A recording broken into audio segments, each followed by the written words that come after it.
अस्सलाम वालेकुम नाज़रीन कराम, आज हम आपके सामने पेश करने जा रहे हैं शहंशाह हिंद अताए रसूल आले नबी औलादे अली सरकार ख्वाजा ख्वाजगा वाली हिंदुस्तान शहंशाह हिंद हुजूर ख्वाजा गरीब नवाज रहमतुल्लाह अलैह की करामात का एक बड़ा ही दिलचस्प और ईमान अफरोज़ वाक़या, जिसे सुनकर आपका ईमान ताज़ा होगा और आपको बहुत खुशी भी होगी जानकर कि सरकार ख्वाजा गरीब नवाज रहमतुल्लाह अलैह किस शान के मालिक हैं। ये वाक़या है सरकार ख्वाजा गरीब नवाज रहमतुल्लाह अलैह और एक स्टेशन मास्टर का, जो कि गैर मुस्लिम भी थे और पंडित भी थे, कि किस तरह हुजूर गरीब नवाज रहमतुल्लाह अलैह ने अपने विसाल के बाद भी लोगों को मुशर्रफ इस्लाम किया। तो मेरी आपसे गुजारिश है कि इस वाक़ये को मुकम्मल तरीके से समझने के लिए इस वीडियो का एंड तक जरूर देखें, और अगर अभी तक आपने हमारे चैनल को सब्सक्राइब नहीं किया है तो उसे अभी सब्सक्राइब कर दीजिए और पास में दिए गए बेल आइकन पर भी क्लिक कर दीजिए ताकि हमारे वीडियो की नोटिफिकेशन आप तक पहुँचती रहे।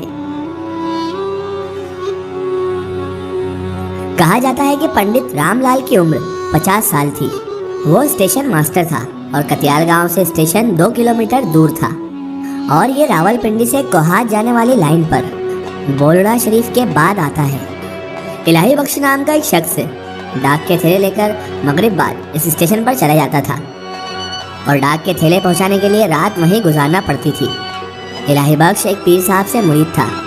पीर साहब के कहे गए मुताबिक इलाही बख्श अल्लाह का जिक्र बड़ी कसरत से किया करता था। स्टेशन मास्टर रामलाल, जो कि एक पंडित थे, उन्हें अपने मजहब से बड़ी मोहब्बत थी। वो अपनी मजहब के मुताबिक पंडित जी राम राम की माला जपते रहते थे। एक दिन पंडित रामलाल ने इलाही बख्श से कहा कि मैं राम राम की माला जपता रहता हूँ, लेकिन ताज्जुब की बात यह है कि मेरे दिल को सुकून नहीं मिलता। इलाही बख्श ने कहा, कुरान मजीद में अल्लाह ताला का इरशाद है, बेशक दिलों का सुकून तो अल्लाह ताला के जिक्र में है।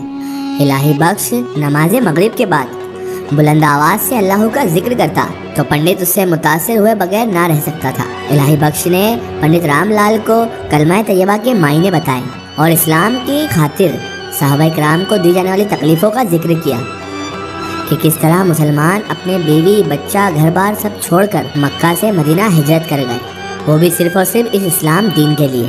पंडित रामलाल ये सब चीज़ें सुनकर बड़ा मुतासिर हुआ और वो कहने लगा, अभी मैं कोई बड़ा फैसला करने लगा हूँ। मैं कोशिश करूँगा कि मेरे बीवी और बच्चे मेरे साथ इस फैसले में शामिल हों, और वो फैसला ये है कि मैं इस्लाम को कबूल करूँगा। आखिर एक दिन पंडित रामलाल ने अपने दिल की बात उनकी बीवी को बता दी और कहा कि वो और बच्चे दोनों इस्लाम कबूल कर लें। लेकिन पंडित जी की बीवी ने उनकी बात सुनकर रोना धोना शुरू कर दिया और कहा कि अपना मजहब छोड़ने की गलती ना करना। अगले दिन उनकी बीवी ने अपने बेटे को, जो लाहौर में ज़ेरे तालीम था, बजरिया टेलीग्राम बुलवाया और उसे बताया कि वो बोतल खां से अपने मामू को ले आए। जब वो मामू यहाँ पर आया तो उसने पंडित जी से कहा कि अगर आपने अपना फैसला ना बदला तो मैं अपनी बहन और अपने भांजे को यहाँ से ले जाऊँगा। पंडित रामलाल जी ने कहा कि अगर ये इस्लाम कबूल नहीं करते तो मेरा और इनका रिश्ता वैसे ही खत्म हो जाएगा। तुम इन्हें ले जाना चाहो तो ले जाओ।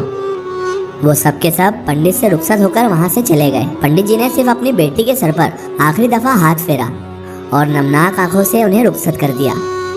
उस दिन के बाद से पंडित रामलाल जी ने नमाज याद करना शुरू कर दी और इलाही बख्श ने इन्हें नमाज का तरीका सिखा दिया।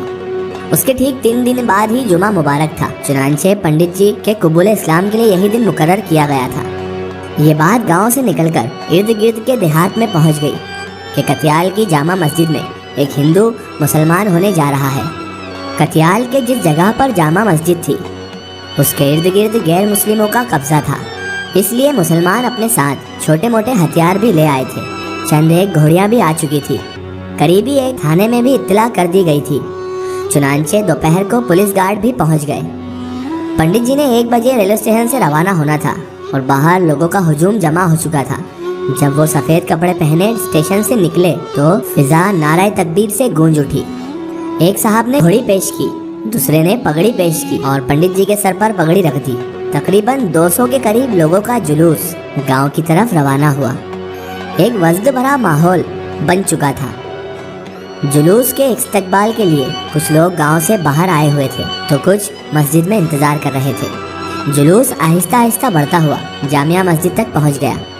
पंडित जी को पहली सफ़ में जगह दी गई।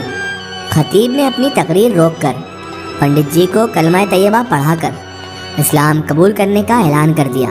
اور ان کا اسلامی نام شیخ غلام مصطفیٰ تجویز کیا گیا، جسے انہوں نے بخوشی قبول کر لیا۔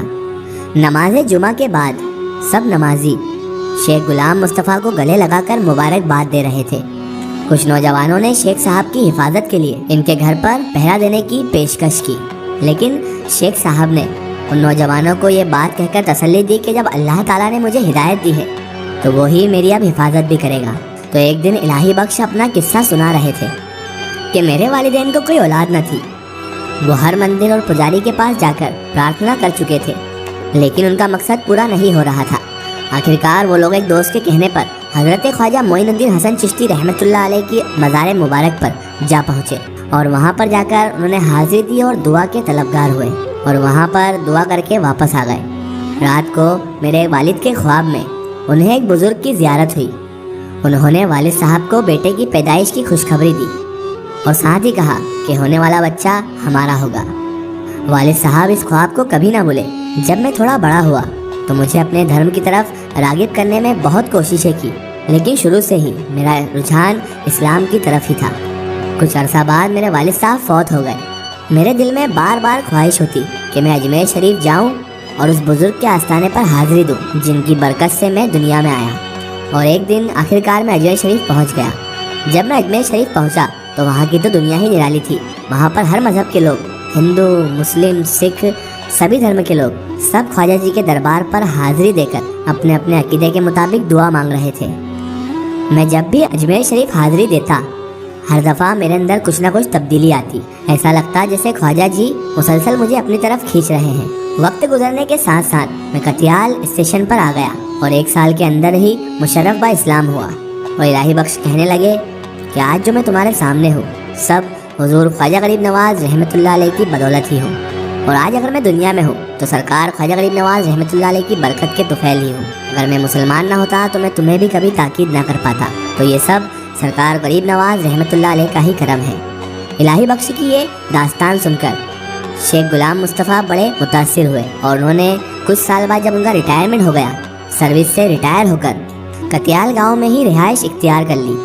مسجد میں آپ نے قرآن شریف بھی پڑھ لیا، اور پینشن کی جو رقم آپ کو ملی تھی اسے دینی طالب علموں پر خرچ کر دیا، اور ریٹائرمنٹ کے 3 سال بعد کچھ بیمار ہو کر اس جہان فانی سے کوچ کر لیا۔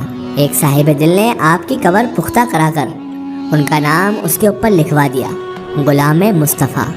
سبحان اللہ۔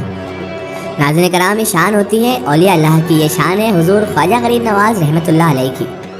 ناظرین کرام، سرکار غریب نواز رحمۃ اللہ علیہ نے اپنی حیات طیبہ میں بے شمار کراماتیں دکھائی، لیکن آپ نے اپنے بعد وصال بھی ایسی ایسی کراماتوں کا ظہور کیا جس سے لوگوں کا ایمان تو تازہ ہوا ہی، ساتھ ہی ساتھ ایسے لوگ مشرف با اسلام بھی ہوئے جو اسلام کی نعمت سے وابستہ نہ تھے۔ ایک ایسے ہی شخص تھے الہی بخش اور شیخ غلام مصطفیٰ۔ الہی بخش بھی بچپن سے غیر مسلم پریوار میں بڑے ہوئے، لیکن ان کی محبت اور ان کی عقیدت اسلام سے بہت زیادہ تھی، اور بزرگان دین سے انہیں بہت لگاؤ تھا۔ تو اینڈ میں آ کر وہ بھی مشرف با اسلام ہوئے، اور ان کی ہی وجہ سے پنڈت رام لال جی بھی مشرف با اسلام ہوئے، اور ان کا نام ہوا شیخ غلام مصطفیٰ۔ اللہ اللہ، کیا شان ہے سرکار غریب نواز کی، کیا شان ہے خواجہ خواجگاہ والی ہندوستان شہنشاہ ہند عطائے رسول کی، کہ آپ نے اپنے پردے کے بعد بھی، اس دنیا سے پردہ فرمانے کے بعد بھی لوگوں کو مشرف با اسلام کیا۔ ناظرین کرام، جیسا کہ ہم جانتے ہی ہیں کہ حضور غریب نواز رحمۃ اللہ علیہ کی بدولت ہی ہند میں اسلام پھیلا ہے۔ اللہ تعالیٰ نے سرکار غریب نواز رحمۃ اللہ علیہ کو ہندوستان میں بھیج کر اسلام کا وہ کام انجام فرمایا جو کسی اور بزرگ کے ذریعے اللہ تعالیٰ نے نہیں کیا۔ اسی لیے آپ کو شہنشاہ ہند کہا جاتا ہے، عطائے رسول کہا جاتا ہے، اور آپ تا قیامت تک ہندوستان کے بادشاہ ہی رہیں گے۔ کسی راجا کی چلتی ہے نہ مہاراجا کی چلتی ہے، کسی راجا کی چلتی ہے نہ مہاراجا کی چلتی ہے، حکومت ہند میں تو بس میرے خواجہ کی چلتی ہے، حکومت ہند میں تو بس میرے خواجہ کی چلتی ہے۔ اگر یہ واقعہ آپ کو واقعی بہت پسند آیا ہے تو کمنٹ میں یا خواجہ جی ضرور لکھیں۔ ایک ضروری اطلاع، اگر آپ بھی کسی بزرگ یا اولیاء اللہ کا واقعہ ہمارے چینل سے شیئر کروانا چاہتے ہیں، اور آپ چاہتے ہیں کہ ہم ان بزرگ کا واقعہ، کرامات یا کوئی معلومات پیش کریں، تو آپ ہمیں کمنٹ میں ان کے بارے میں بتا سکتے ہیں، اور ہمارے فیس بک پیج پر آپ ہم سے کانٹیکٹ بھی کر سکتے ہیں۔ فیس بک پیج پیغام اولیاء کو لائک کریں اور اس پر ہم سے جڑیں۔ اللہ ताला से यही दुआ है कि अल्लाह ताला रसूल खुदा सल्लल्लाहु ताला अलैहि वसल्लम के सदके दुफैल हमें तमाम औलिया कराम और तमाम बुजुर्गान दीन से मोहब्बत करने की और उनका अदब व ताज़ीम करने की तौफीक अता फरमाए और हमें हर बुरे काम से हर बुरे अमाल से हमेशा बचाए रखे और सिरातुल मुस्तकीम की राह पर चलने की तौफीक अता फरमाए। आमीन सुम्मा आमीन।